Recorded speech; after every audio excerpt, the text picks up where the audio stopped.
أعوذ بالله من الشيطان الرجيم. بسم الله الرحمن الرحيم.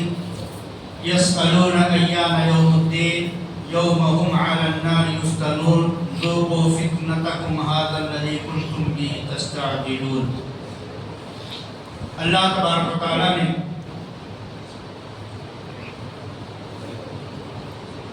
قسم کھانے کے بعد ان لوگوں کے بارے میں باتیں کہیں کہ جو لوگ اللہ کے نبی صلی اللہ علیہ وسلم پر طرح طرح کا الزام لگاتے تھے. اللہ تبارک و تعالیٰ نے بیان کیا کہ جب اللہ کے نبی صلی اللہ علیہ وسلم ان لوگوں سے کہتے تھے کہ قیامت کا دن آنے والا ہے, جو کچھ کرتے ہو اس کا حساب دینا ہے, جزا اور بدلے کا دن آنے والا ہے, تو وہ لوگ ہنسی ٹھٹھا اور مذاق کرتے ہوئے کہتے تھے وہ کب آئے. آج کا ایک غیر مسلم بھی اس سے کہو کہ مرنا ہے اور مرنے کے بعد اپنے کرم کو بھگتنا ہے, جو کچھ کر کے جائیں گے, تو وہ بھی سر جھکا لے گا, کہے گا بات صحیح ہے.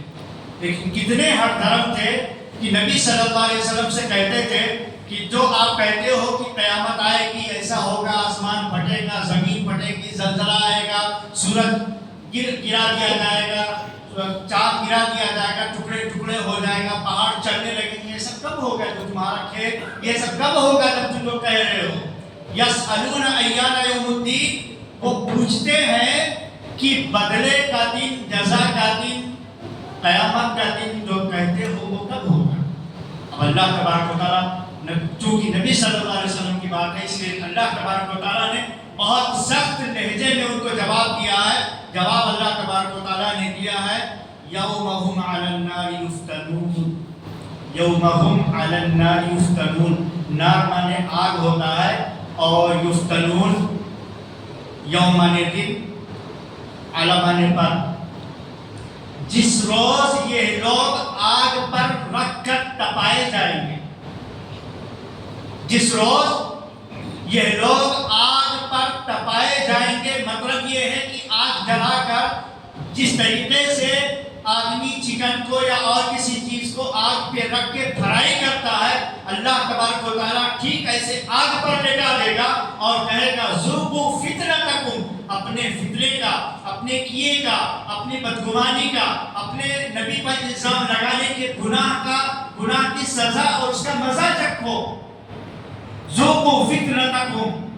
ھذا الذی کنتم بہ تستعجلون. یہی وہ دن ہے جس کی تم جلدی مچا رہے تھے, نبی سے مطالبہ کر رہے تھے, نبی سے تقاضا کر رہے تھے کہ وہ قیامت کا دن, وعید کا دن, وعدے کا دن, جو ڈراتے اور آپ دھمکاتے ہو, وہ جہنم والا دن کب آئے گا. تو اللہ تبارک و تعالیٰ نے کہا کہ وہ دن اتنا آسان نہیں ہوگا. وہ دن ایسا ہوگا کہ آگ پر ٹپایا جائے گا, آگ پر لٹایا جائے گا. ایک انسان جب دنیا سے چلا جاتا ہے, جانے کے بعد اگر اس نے زندگی میں اچھا کام کیا ہے, تب تو قبر کے اندر نیچے جنت کا بستر بچھا دیا جاتا ہے, اوپر سے جنت کا چادر اڑا دیا جاتا ہے, اور اس کا نیک عمل کے بعد کی وجہ سے ایک کہنے والا آ کر کہتا ہے نم کا نومت العروس, تم سو جاؤ جیسے نئی نویلی دلہن سوتی ہے, اس کو کسی طرح کوئی ڈسٹرب نہیں کر سکتا ہے. لیکن ایک آدمی جو برا ہے, دنیا میں برے اعمال کر کے گیا ہے,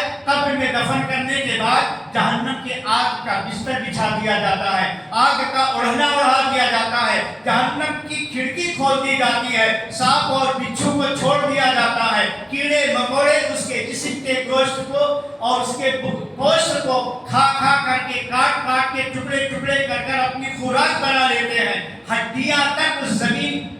کے اندر رہ کر کے زمین کھا جاتی ہے. اللہ تعالیٰ نے کہا کہ جس طریقے سے تم نبی کا استہزاء کرتے ہو, نبی کا مذاق اڑاتے ہو, نبی کے مقام کو نہیں سمجھتے, یہ نبی کی شان میں گستاخی کی سزا ہے کہ اللہ تبارک و تعالیٰ دنیا میں بھی ایسے لوگوں کو سزا دے گا اور آخرت میں بھی سزا دے گا. میں اس جملے پر زور اس لیے دے رہا ہوں کہ لوگ ہمت کرتے ہیں, جسارت کرتے ہیں, اللہ کے جلال کو للکارتے ہیں, نبی کی شان میں اپنی زبان کو کھول کر اپنی زبان بندی کرتے ہیں. نبی کی شان میں آپ کتنا گستاخی کرو, نبی کی شان میں کچھ فرق ہونے والا نہیں ہے, اس کی مثال ایسے ہی ہے، کوئی سورج پر تھوک کر کے سورج کی روشنی کو بجھانا چاہے اور کہے میں اس کو بجھا دوں گا، وہ دھوپ اس کے اوپر آنے والا ہے۔ لہٰذا جو لوگ نبی کی شان میں گستاخی کرتے ہیں، چاہے نبی کے دور میں رہے ہوں، چاہے نبی کے بعد رہے ہوں، چاہے آج کے دور میں رہے ہوں، اللہ تبارک و تعالیٰ ان کو آگ پہ رکھ کے فرائی کر دے گا، آگ پہ رکھ کے جھلسا دے گا، جلنے کا عذاب دے گا، تپنے کا عذاب دے گا، اور قبر میں جہنم کے آگ کا بستر بچھا دے گا، آگ کے بستر کو اڑا دے گا،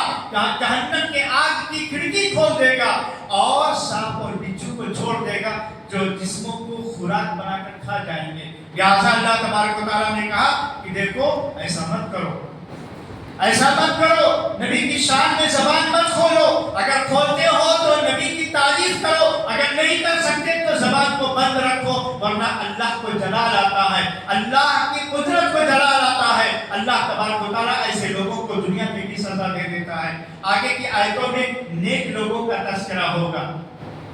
اس لیے اللہ تبارک و تعالیٰ کے قرآن کا مضمون یہی ہے کہ جب اچھے لوگ کا تذکرہ ہوگا ان کو انعام دیا جائے گا، اس کا تذکرہ ہوگا، برے لوگ کا تذکرہ ہوگا ان کو سزا دی جائے گی، اس کا تذکرہ ہوگا۔ تو برے لوگ جو دین کے بارے میں، نبی کے بارے میں، اللہ کے بارے میں، رسول کے بارے میں، شریعت کے بارے میں، قرآن کے بارے میں، حدیث کے بارے میں، نبی کی سنت کے بارے میں، نبی کے کردار اور اخلاق کے بارے میں، نبی کے گھر والوں کے بارے میں، نبی کے صحابہ کے بارے میں، خلفائے راشدین کے بارے میں جو اپنی زبانوں کو گندی کرتے ہیں، اللہ تعالیٰ ان کے لیے اتنی سزائیں تیار کر رکھا ہے کہ دنیا میں بھی اللہ تعالیٰ سزا دے گا اور آخرت میں بھی سزا دے گا، لیکن جو لوگ نیک ہیں اس کا انشاءاللہ تذکرہ کل کیا جائے گا۔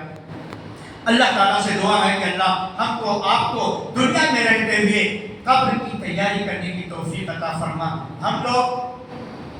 خوشی ہوتی ہے جب چھوٹے چھوٹے بچے، بڑے بزرگ